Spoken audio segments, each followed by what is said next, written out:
fizeram nada. A gente tá falando de transporte de carga.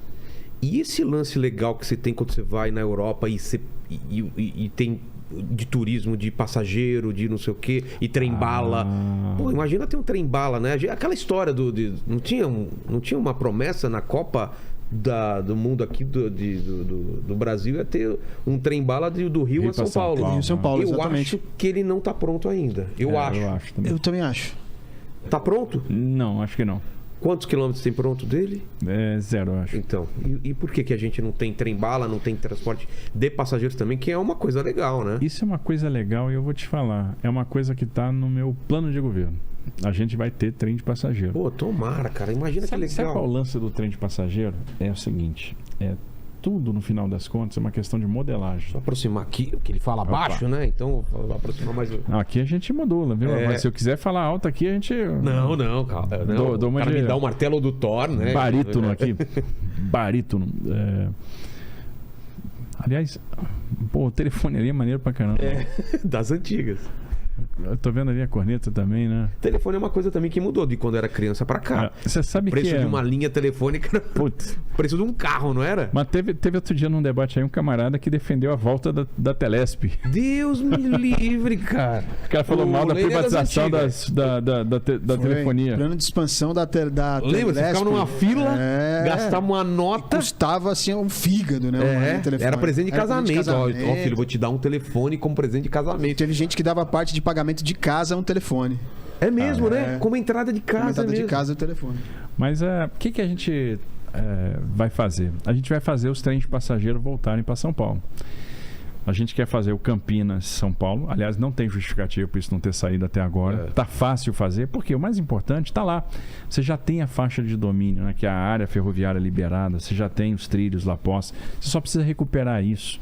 Né, e trazer o material rodante, ou seja, tá fácil. Faixa de domínio quer dizer que não invadiram.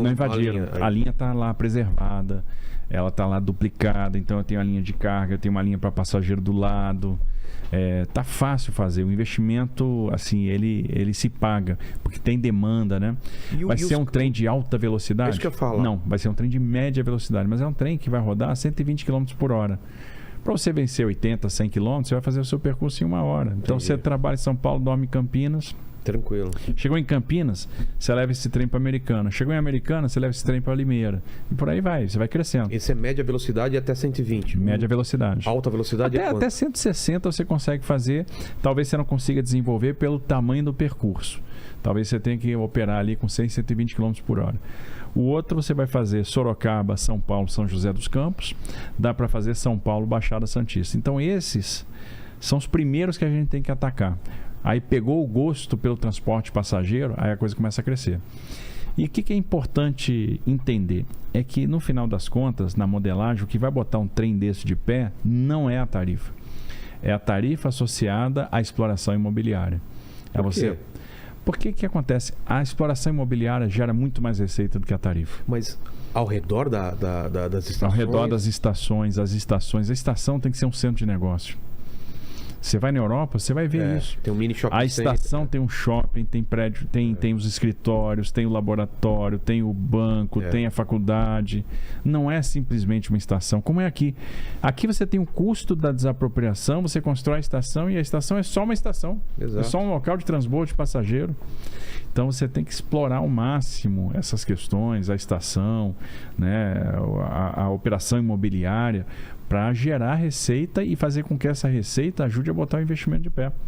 Então, quando a gente percebe isso, a gente começa a trazer mais atrativo para o negócio. Eu tenho certeza que a gente bota de pé esses trens. Mas a gente tem tecnologia para as locomotivas, para toda essa operação, ou tem que importar tudo? Você sabe que no Brasil você tem fábrica de eixo, de rodeiro, de locomotiva. Ah, é? As locomotivas dos trens de carga são fabricadas aqui no Brasil. Tá. A exceção são as locomotivas da Vale. O metrô vem tudo de fora. Vem tudo de fora.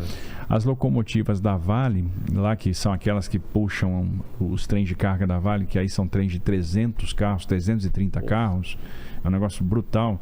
Aí elas têm mais potência, né? Elas vêm de fora. Mas a gente tem condição de fabricar isso aqui.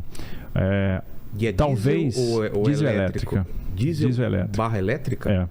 É o quê? É híbrido, né? É como se fosse um híbrido, né? Você tem o diesel que faz parte da operação e depois ela é movida por eletricidade. Eletricidade nos trilhos ou por cima? Não. Aí é na locomotiva. Ah, na locomotiva? É.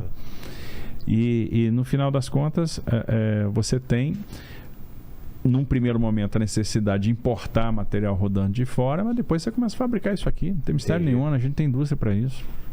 E isso, então, está encaminhado